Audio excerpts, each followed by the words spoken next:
La toute nouvelle candidate Karen Bertolome est un pur produit RN, avec en ligne de mire l'immigration, le laxisme judiciaire, la ruralité et le pouvoir d'achat. Toujours à droite, mais plus modéré, le maire de Rochefort, Hervé Blanchet, joue la carte de l'alternative aux extrêmes et au macronisme, comme il aime le dire. Il connaît très bien sa rivale, puisqu'elle lui a demandé d'être son suppléant cette année et qu'il a décliné, Anne-Laure Babot, la députée sortante. Ses sujets de prédilection, la maladie de Parkinson ou encore l'environnement. Et sur son chemin, elle risque de se heurter à un candidat expérimenté en la matière, l'écologiste Benoît Biteau. L'ancien eurodéputé représente le nouveau Front populaire sur ce territoire où il est déjà pleinement engagé. Il souhaite également toucher les habitants sur les problématiques du pouvoir d'achat ou encore de la santé, du logement et des mobilités. Et enfin, Frédéric Castello de Lutte ouvrière, candidat pour la 4e fois aux législatives, récidive avec la même revendication, faire payer le capitalisme. Ils sont donc 5 à rêver des bancs de l'hémicycle dans cette 2e circonscription de Charente-Maritime. Et j'accueille maintenant 4 candidats qui se présentent dans cette 2e circonscription de Charente-Maritime. Anne-Laure Babot, bonjour. Vous êtes la députée sortante, vous êtes candidate pour Ensemble pour la République, la coalition du Premier ministre. À vos côtés, Steve Gabé, bonjour. Vous êtes le suppléant de Karen Bertolome, la candidate du Rassemblement national. Face à vous, Hervé Blanchet, bonsoir. Vous êtes candidat pour le parti Les Républicains. Et à vos côtés, Benoît Biteau, bonsoir. Bonsoir à vous. Candidat investi par le nouveau Front populaire. Je propose d'abord de vous présenter, votre candidature, les axes forts de votre campagne. On commence avec vous, Madame Babot. Bonsoir et merci. Donc, députée depuis 2022, je suis aussi élue locale de la circonscription sur laquelle j'habite depuis plus de 20 ans. J'ai commencé ma carrière au Crédit Mutuel de Rochefort et j'ai intégré le groupe La Nature sur des postes à responsabilité. Je me suis engagée sur la circonscription depuis 2 ans auprès des élus et auprès des habitants en proximité pour remonter les différentes problématiques au sein des ministères. Je pense notamment malheureusement au séisme qu'on a dû subir donc sur notre circonscription et aussi aux problématiques agricoles, entre autres, on y reviendra. Ce que je souhaite, c'est m'engager pour une politique qui soit vraie, juste et sincère. Mon engagement, il date depuis 4 ans. Je viens de la société civile et j'ai amené toutes mes compétences à l'Assemblée nationale, notamment sur plusieurs textes où j'étais porte-parole et dans le cadre d'une mission du gouvernement. Merci. Steve Gabé, c'est à vous. Bonsoir à tous, donc Steve Gabé, maire de la commune de Marseille, une petite commune rurale limite de Sèvres. Aujourd'hui, donc, je représente Karen Bertolome, notre candidate RN, qui n'a pas pu se libérer, donc elle s'en excuse auprès de tout le monde. Sinon, pour parler un petit peu de moi, je suis formateur dans le milieu médical de logiciels métiers.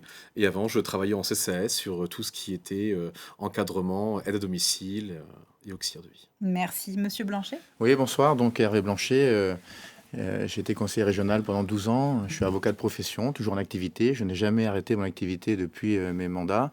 Et depuis 2014, je suis le maire de Rochefort, président de l'agglomération Rochefort-Océan.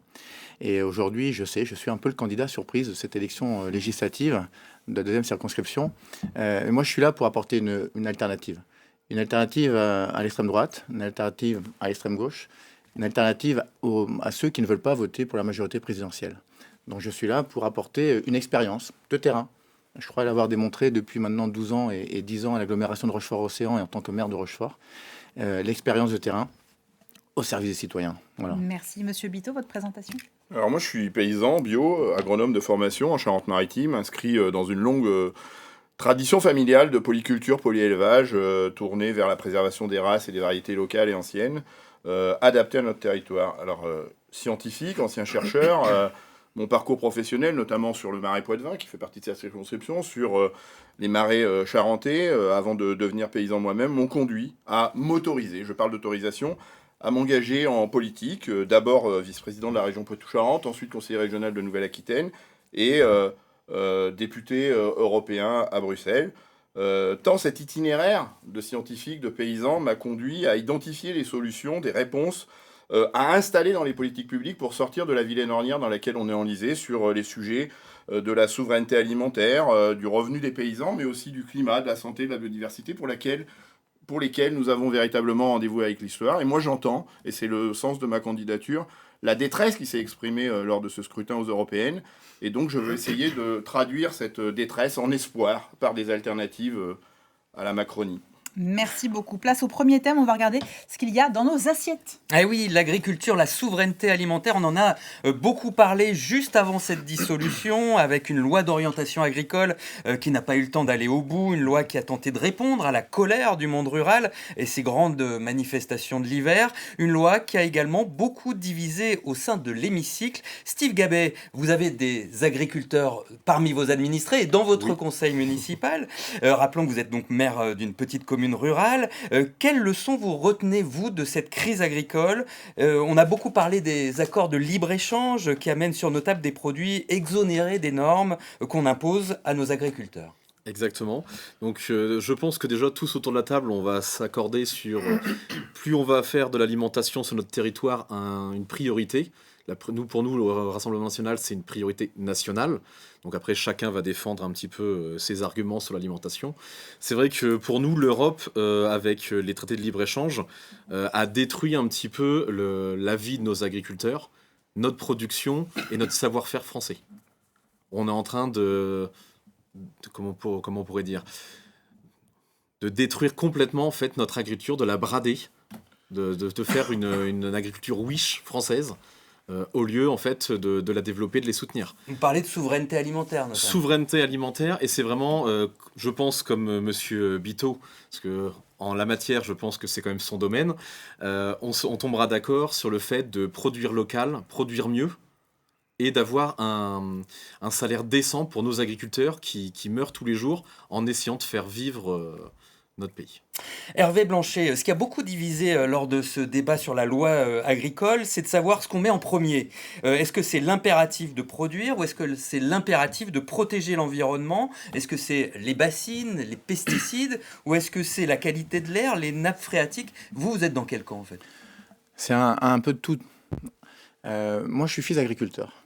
Et ce que je peux vous dire, c'est que de voir les agriculteurs mettre en jachère pour obtenir des primes ou des subventions, c'est pas ça le métier d'agriculteur. Le métier d'agriculteur, c'est de cultiver, de produire, pour nourrir.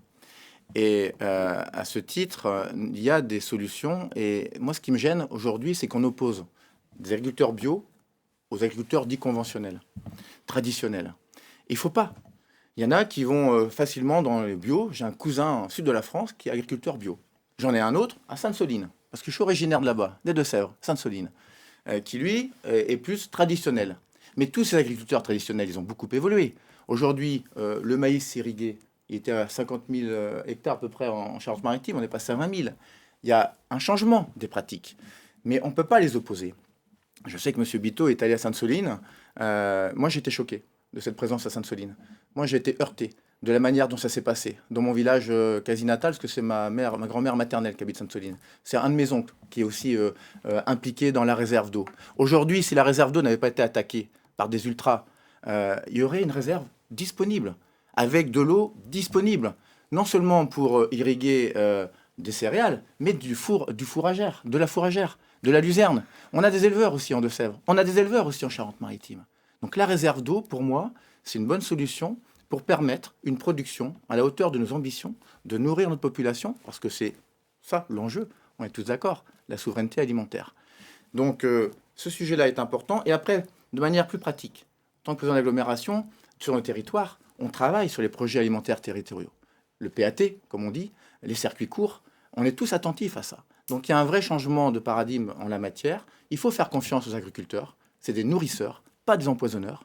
Et moi, en tant qu'élu de terrain, nous sommes évidemment à côté de ces gens-là. Voilà.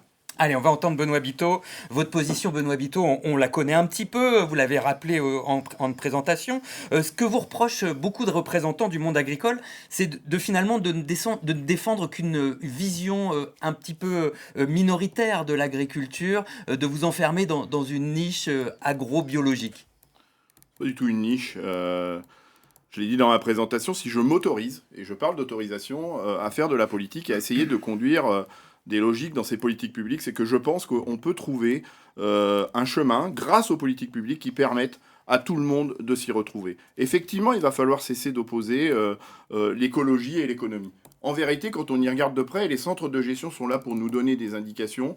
C'est ceux qui pratiquent davantage d'agroécologie qui s'en sortent le mieux. C'est aussi ceux-là qui créent de l'emploi dans le monde agricole, sans pour autant en rabattre sur les objectifs de souveraineté alimentaire.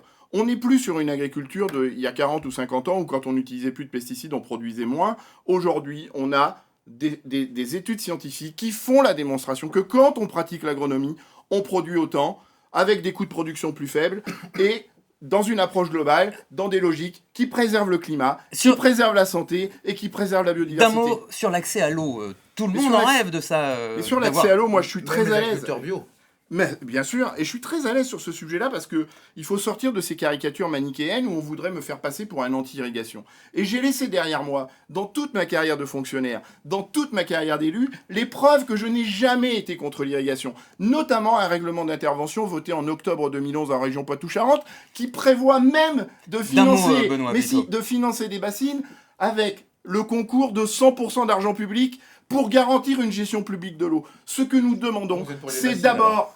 Mais je suis contre la façon dont on fait les bassines aujourd'hui. C'est-à-dire que les premiers éléments qu'on doit mettre en œuvre, c'est la restauration du grand cycle de l'eau. Et c'est par la restauration du grand cycle de l'eau, où on retient, où on ralentit l'eau, où on laisse l'eau s'infiltrer dans les nappes souterraines, qu'on trouve les réponses pour satisfaire tous les usages de l'eau. Et quand on aura restauré le grand cycle de l'eau, on pourra peut-être faire des retenues de substitution pour pallier à des déficits ici ou là. Allez, on va entendre Anne-Laure Babot. On va entendre Anne-Laure les deux Babot, qu'il qui faut est faire. aussi une spécialiste d'agriculture. Vous l'avez dit, vous avez travaillé longtemps à Léa Nature, dans le monde de la bio. Est-ce qu'en arrivant à l'Assemblée nationale, en quelque part en faisant des compromis, est-ce que vous y avez retourné votre veste et trahi vos idéaux?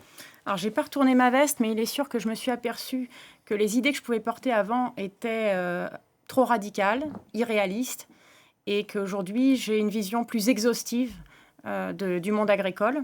Et l'enjeu majeur, au-delà des pesticides, sujet que j'ai pu entendre largement sur ma circonscription, l'enjeu majeur aujourd'hui, c'est le renouvellement des générations. On a un agriculteur sur 2 qui va partir à la retraite d'ici 2030. Et si on ne redonne pas de l'attrait au métier par le revenu, par la formation, par l'image aussi de l'agriculture, Par l'accès à la terre qui a été laissé de côté. par un l'accès peu. à la terre aussi, effectivement, on ne pourra pas renouveler cette génération d'agriculteurs et donc on importera des produits qui auront des normes bien moins strictes que les nôtres. J'étais donc porte-parole sur la loi d'orientation agricole et j'ai pris aussi une mission donc, du gouvernement sur le partage de la valeur, donc pour un juste revenu de l'agriculteur et un juste prix aux consommateurs. Donc effectivement, on est au cœur de mes sujets. J'ai aussi travaillé sur une proposition de loi sur les projets alimentaires de territoire. On avait d'ailleurs échangé avec Hervé à ce sujet. Donc aujourd'hui, il faut prendre l'agriculture avec modération, effectivement arrêter de cliver et d'opposer les agriculteurs en bio et en conventionnel, et plutôt essayer de réconcilier, je dirais, ces deux mondes pour avancer ensemble dans le bon sens. Enfin, Merci. Moi, je rends D'un mot, Benoît Biteau. je rends un mandat de député européen. Les 3 formations politiques représentées ici, quand on a voté la PAC le 23 novembre 2021, tous leurs collègues ont tous voté cette PAC qui est injuste, inéquitable et antisociale, qui fait que on a conduit les agriculteurs dans des graves difficultés de revenus, et c'est parce qu'il y a des graves difficultés de revenus qu'aujourd'hui on a un déficit de renouvellement des générations. Donc à un moment donné, il va falloir aussi assumer le vote de cette PAC qui n'est pas au rendez-vous de ce qu'on est en train d'évoquer là. Et donc Benoît Biteau, le sujet, c'était le revenu de ces Justement, ça manifestations. nous amène au thème suivant. Vous parlez du Exactement. pouvoir d'achat, thème central de cette campagne Express. On commence avec vous, Monsieur Blanchet. Vous prenez des baisses de charges pour les entreprises pour qu'ils puissent augmenter les salaires. Vous comptez sur les entreprises pour ce sujet? Le pouvoir d'achat dit plus de revenus, moins de dépenses. C'est clair. Plus de revenus. Donc austérité. Plus de revenus, ça veut dire quoi? Permettre à l'employeur de donner un salaire supplémentaire et d'avoir une juste rémunération. C'est vrai que moi, je suis employeur, j'ai mon activité. La prime Macron, par exemple, dès qu'elle était sortie, on l'a utilisée. Parce qu'on n'est pas chargé sur la prime, le salarié n'est pas fiscalisé, tout le monde est content. Donc moi, je milite pour un déplafonnement de la prime Macron, de permettre aux entreprises... de permettre aux entreprises de pouvoir donner des primes à ses employés sans être taxés, chargés, et tout le monde est content. Ensuite, il faut descendre également les dépenses du quotidien. Aujourd'hui, la vie n'est plus la même.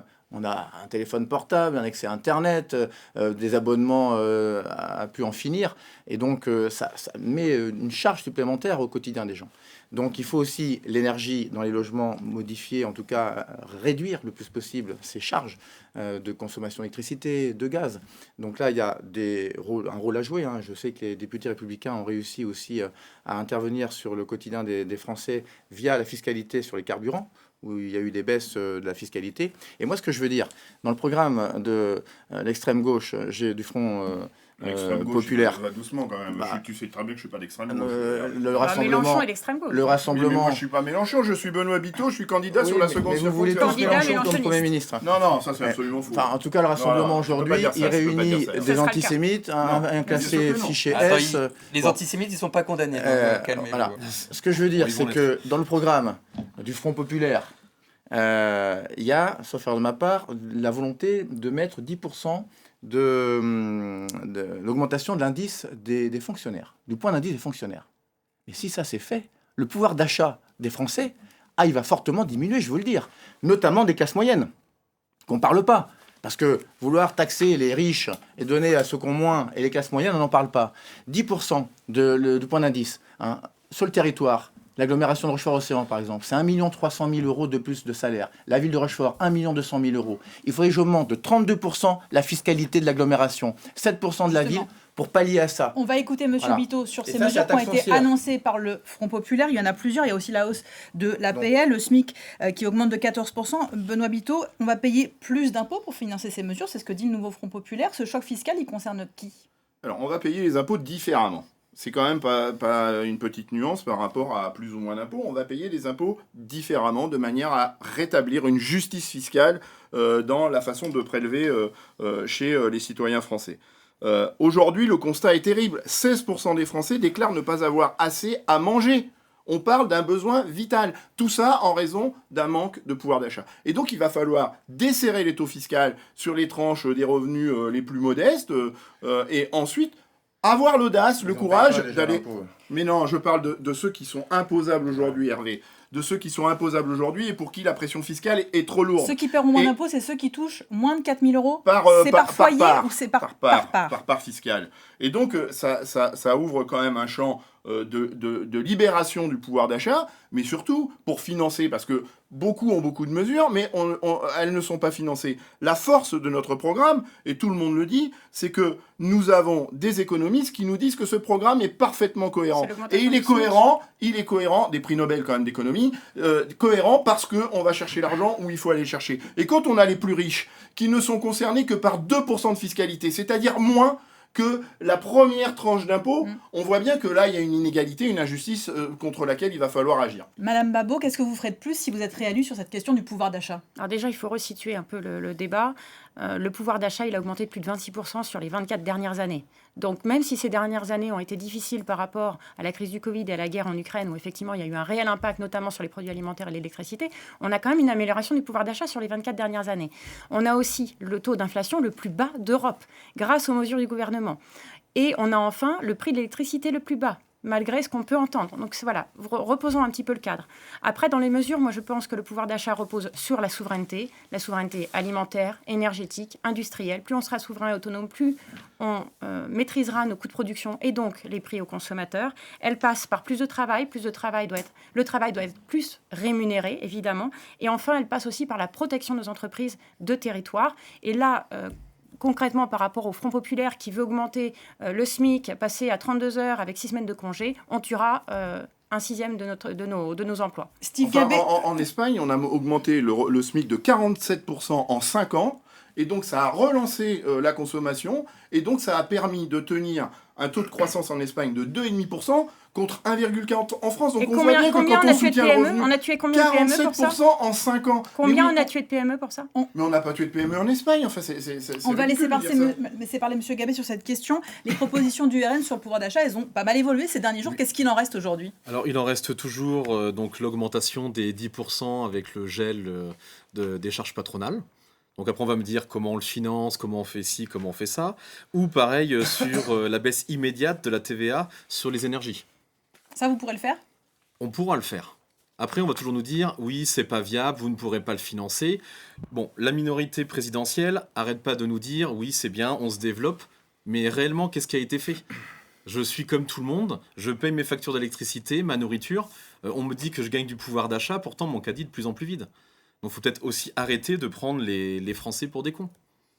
Enfin, moi, j'ai déjà vu, j'ai entendu le Rassemblement national qui voulait revenir sur l'idée d'abaisser la TVA sur les produits de première nécessité. Donc, vous annoncez des choses, et y compris dans la campagne électorale, avant même d'être élu, vous commencez déjà à renoncer sur la TVA des produits de première nécessité, sur l'abrogation de la loi retraite. Vous avez déjà annoncé que vous allez renoncer à tout ça. Il y a deux choses. C'est une bonne idée de renoncer à Ça serait l'abrogation de bien, la loi oui. sur la retraite. Ça serait bien c'est une bonne d'entendre idée. Steve Gabet. Alors je pense aussi qu'avec les alliances avec M. Ciotti, il y a peut-être aussi eu des négociations pour abaisser et voir aussi la réalité de notre pays et la dette que la minorité présidentielle nous a laissée. On va passer au thème suivant. Deux choses importantes quand même. Très brièvement. La baisse de la TVA, elle profitera à Total, comme la baisse de TVA sur l'énergie, mais la baisse de TVA sur les produits alimentaires, elle financera en fait la grande distribution. On va continuer à parler économie, on va parler d'industrie et d'emploi. Oui, parce que cette circonscription, c'est la plus jeune de Charente-Maritime. Elle englobe notamment la campagne rochelaise, où beaucoup de familles ont choisi de s'installer, attirées par un immobilier un peu meilleur marché. La contrepartie, c'est la voiture pour aller travailler à La Rochelle ou à Rochefort, qui a connu une certaine embellie, même spectaculaire, du point de vue de l'industrie, portée notamment par l'aéronautique Airbus. Tout cela, malheureusement, est fragile. L'économie ralentit ces derniers temps. Les signaux sont inquiétants dans le bâtiment, dans le nautisme. Benoît Biteau, le programme du Fonds populaire, on l'a entendu, il est étrillé quand même par le monde économique. Il y a, Pas que. Il y a l'augmentation du SMIC, mais il y a aussi le tour de vis sur les allègements de charges pour les entreprises. Tout ça risque d'étouffer la croissance. Ben, pas du tout. Pas du tout, parce que en vérité, j'ai passé beaucoup de temps au cours de cette campagne, même si c'est une campagne éclair, à rencontrer les représentants des salariés dans ces grandes entreprises qui sont localisées sur notre territoire. Et ce dont on se rend compte, c'est que depuis l'avènement d'une culture libérale de l'économie, on a exporté nos savoir-faire. C'est-à-dire que, par exemple, quand on va chez Alstom à Étré, on se rend compte que le carnet de commandes est plein, il y a 20 ans de commandes devant eux, il y a des compétences qui sont présentes chez Alstom et des compétences qui ont disparu. Il faut aller acheter des fauteuils, je ne sais où en Chine, qui fait que le carnet de commandes est plein, on ne peut pas livrer les métros parce qu'on n'a pas les sièges, parce qu'on ne fait plus les sièges localement. Donc relocalisons notre économie et évitons d'avoir ces soucis-là. Sauf que ça a quoi comme répercussion? Bientôt, on va avoir un C'est programme qu'aujourd'hui, on a 3 milliards, on a 3 milliards de déficit de trésorerie chez Alstom, qui fait qu'on a dû licencier du personnel parce qu'on a un déficit de trésorerie. C'est pas un problème de carnet de commande, c'est un problème de trésorerie. Donc faisons en sorte qu'on relocalise nos productions, et vous allez voir que, y compris localement, des fleurons même de l'industrie vont pouvoir se porter beaucoup mieux. Bon, allez, Benoît Biteau, vous avez la facilité pour prendre la parole. On va entendre Anne-Laure Babot. Vous qui avez la fibre écolo, comment on fait notamment sur cette circonscription pour limiter ces déplacements incessants domicile-travail, voilà, des emplois qui sont loin du logement? Alors, si vous me permettez, je vais quand même Bien rebondir. sûr. On a au moins un point commun, c'est qu'on prône la souveraineté à tous les étages, industriel, alimentaire, énergétique, au moins on a ce point commun. On est tous d'accord. Donc c'est déjà rassurant. Par rapport effectivement à la distance, enfin, la problématique que l'on a, notamment par exemple à Surgères ou à Maran ou effectivement près de Charon, on a besoin d'avoir davantage de trains.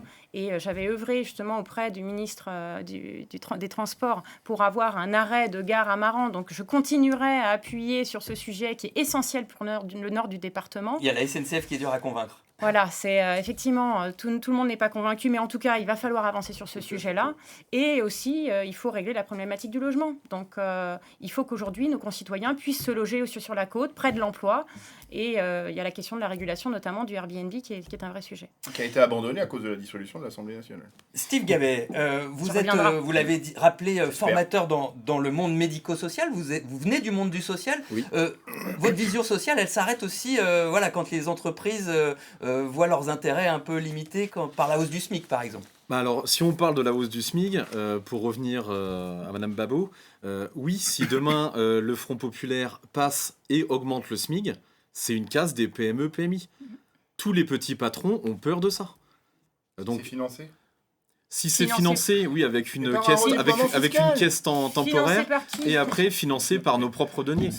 Donc c'est pareil. De toute façon, donc, Voilà, donc Non, oui, là, c'est faux, ruineux c'est ici. faux. C'est absolument non, faux. après chacun, on a nos économistes de notre côté qui nous disent que notre programme est bon, vous avez les vôtres. Voilà, chaque parti a les siens. Donc, Allez, on n'a pas encore entendu Oui. Hervé Blanchet sur ce sujet de l'économie de l'emploi. L'économie, l'emploi, évidemment, je connais bien en tant que président d'agglomération. Ce qu'il faut faire, c'est de faire confiance au territoire. L'industrie à Étré, à Rochefort, à l'aéronautique, c'est important. Et avec l'EPF, l'établissement public foncier, on arrive à monter de vrais projets, des agrandissements également d'activités de production. La difficulté aujourd'hui, c'est la loi ZAN, le zéro artificialisation nette. Parce que nous, sur les territoires, on a des demandes d'entreprises, mais on n'a pas de foncier. Ah, vous n'avez plus la On place n'a pas de pour les foncier. Un autre enjeu très important, la santé sur la deuxième circonscription, le futur hôpital de La Rochelle, qui doit se positionner à Étré. Il devrait se mettre sur la zone de la Varèse. Alors il y a un problème avec la loi littorale, il y a des choses à améliorer là-dessus. Mais on ne peut pas dire qu'on va renoncer à mettre un terrain à disposition accessible pour la santé, pour un projet de territoire et un projet médical partagé entre La Rochelle, Rochefort, mais qui dessert tout le département, tout le haut de département dans l'ONIS. Et ça, c'est un vrai sujet. Moi, si je suis député, je peux vous assurer, je prendrai à bras le corps ce sujet. En tout cas... On le prendra tous, ce sera voilà. Étré ou Étré de toute façon. En tout cas, ce qui est certain, c'est qu'on a besoin de foncier. Et on a besoin de foncier pour le logement également. Vous parliez de difficultés dans le bâtiment. C'est une réalité. Aujourd'hui, dans le bâtiment, il y a des perspectives moroses qui arrivent. Parce que quand on a de l'emploi, et il y a de l'emploi dans l'aéronautique, chez Alstom, etc., il faut du logement. Tous les jours, je reçois des courriers de demande de logement. Tous les jours.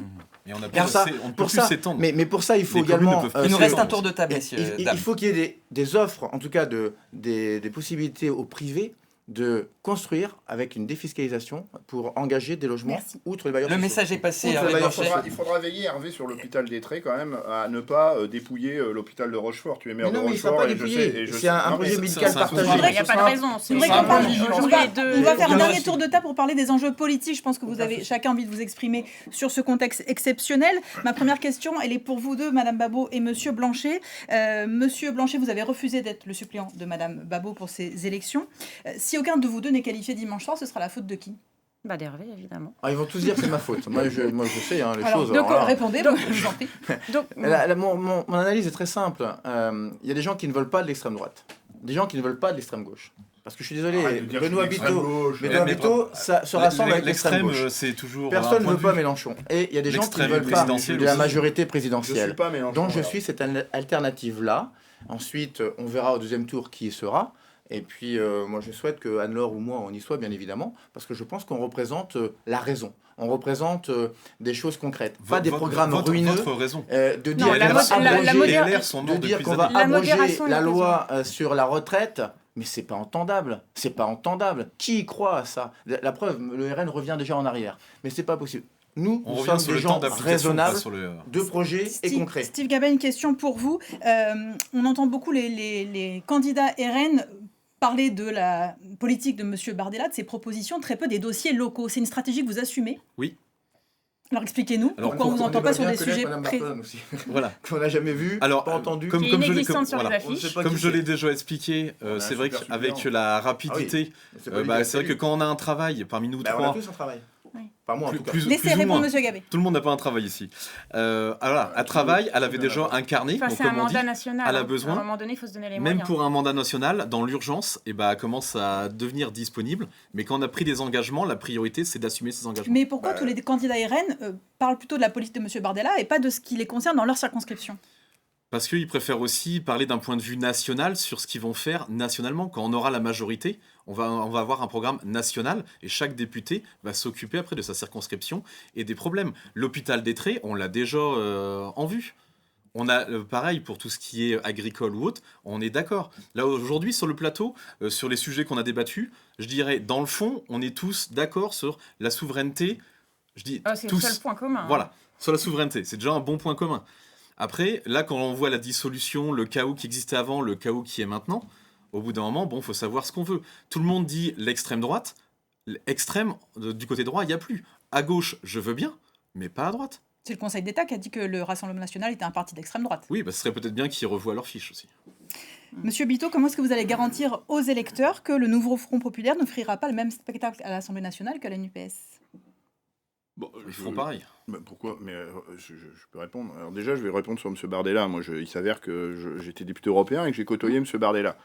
Et que moi, je pense qu'il faut informer les électeurs, les citoyens, de l'imposture de ce monsieur. C'est-à-dire qu'il a des beaux discours, il y a beaucoup de formes, il a bien appris son vocabulaire, mais sur le fond, quand il est aux manettes, quand il s'agit d'appuyer sur le bouton sur le clavier, il fait à peu près l'exact inverse de ce qu'il avait promis. Au Parlement européen, j'avais un petit surnom, c'était Monsieur Niette. C'est-à-dire que systématiquement, quand il y avait un accord de libre-échange... Quand il est là, tu as raison, Anne-Laure. Quand il est là, puisque sa spécialité, c'est l'absentéisme. Mais sur la NUPES et le Nouveau Front Populaire. Je vais finir. Je vais finir. Monsieur en face Bardella, que son moi j'avais un petit surnom, c'était Monsieur Niette. C'était que systématiquement, quand il y avait un accord de libre-échange, je déposais un amendement de rejet parce que je considérais qu'à chaque fois qu'un accord de libre-échange traitait des sujets agricoles, il fallait le repousser. Eh bien, j'attends toujours le vote d'un seul élu du Rassemblement national pour voter les amendements de rejet que j'avais déposés contre les accords de libre-échange. Donc, le Front Rassemblement national, c'est un parti ultra-libéral et qui ne change rien à ce que on nous donne aujourd'hui sur le spectacle. Donc, Très rapidement, d'un mot, parce que là, on a dépassé là. Ah oui, mais Sur la 4ème République. Mais non, ça va pas être la 4ème. Arrête, bazar. arrête. Bon, Mais non, ça va on n'aura être pas la le réponse bazar. ce soir, alors on vous réinvitera. Merci en tout cas à tous les cas d'avoir accepté ce à débat. tous. On va rester Merci. en Charente-Maritime pour le dernier débat. On va aller dans la 4e circonscription. On regarde la liste complète des candidats.